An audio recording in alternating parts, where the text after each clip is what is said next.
અમેરિકામાં ગેરકાયદેસર વસવાટ કરતા લોકોને ડિપોર્ટ કરવામાં આવ્યા છે અને 104 જેટલા ભારતીયોને વતન પરત મોકલવામાં આવ્યા। અમેરિકામાં 104 ભારતીય ગેરકાયદેસર વસવાટ કરી રહ્યા છે। અમેરિકાનું C-17 પ્લેન ભારતના અમૃતસર એરપોર્ટ પર બપોરે 2 વાગે ઉતર્યું હતું। અમેરિકાના ઇતિહાસમાં સૌથી મોટા સામૂહિક ડિપોર્ટેશન કાર્યક્રમમાં ભારત પરત મોકલાયેલા 104 ભારતીયોમાં ગુજરાતના 37 અને હરિયાણાના 33, પંજાબના 30 ઉપરાંત મહારાષ્ટ્ર અને મધ્યપ્રદેશ, ઉત્તર પ્રદેશના નાગરિકોનો સમાવેશ થાય છે। ગુજરાતના 37 લોકોને લઈને એક વિમાન અમદાવાદ એરપોર્ટ પર ઉતર્યું હતું। આ બધાને તેમના વતન રવાના કરવાની તૈયારી ચાલી રહી છે। જેટલા ગુજરાતીઓમાં ગાંધીનગરના 17, મહેસાણાના 10, સુરતના 3, અમદાવાદના 2, આણંદના 1, સિદ્ધપુર પાટણના 1, ભરૂચના 1, વડોદરાના 1 અને બનાસકાંઠાના 1 વ્યક્તિનો સમાવેશ થાય છે।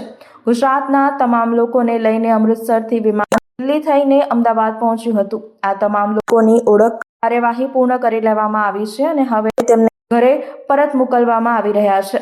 રાજ્યના પોલીસ વિભાગ દ્વારા વ્યવસ્થા કરી દેવામાં આવી છે। માહિતી અનુસાર એરપોર્ટ પર IB, CID અને સ્થાનિક પોલીસનો કાફલો પણ ખડકી દેવામાં આવ્યો હતો। ઉલ્લેખનીય છે કે અમેરિકાથી પરત આવનારા ગુજરાતીઓમાં સૌથી વધુ મહેસાણા અને ગાંધીનગરના 12 લોકો અને સુરતના 4 તથા અમદાવાદના 2 અને ખેડા, વડોદરા તથા પાટણના 1 લોકોનો સમાવેશ થાય છે।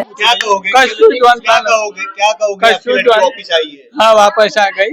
हम कशु द्वंता नता, वापस आ गई। मीडिया वाला आया ने ધ્વનિ અમે બધું આ તય લગીન તો हम કશુ દ્વંતા નતા। તમે શું માનો છો એક પિતા તરીકે જ્યારે પુત્રી ઘરે પરત આવી છે?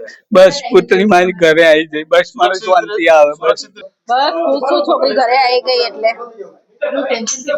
અરે બહુ ટેન્શન હતું। અમે કાલે તમે કહ્યું ને તનું અમને ટેન્શન હતું કે બેબી ગઈ છે એવું અમે જાણતા નતા અને જાણ્યું એટલે અમને ખુશી થઈ કે આપણી છોકરી સારી રીતે પાછી આવી ગઈ। હા, પાણી તો આવે જ ને હવે।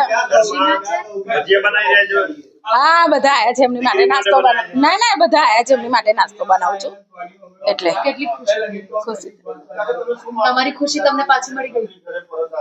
કેટલા ટાઈમે જોઈ છે તમારી દીકરીને તમે? 25 દિવસ 25 દિવસે દીકરીને જોઈ છે। કેટલું ટેન્શન કેટલું હતું? હા, ટેન્શન તો હોય ને। અમે કાલે જ જાણ્યું, અમને ખબર જ નથી। અમને ખબર કે ગાંધીનગર ગઈ છે। લાગણી તો થાય જ ને, બેબી છે। શું નામ છે તમારું? નૈનાબેન।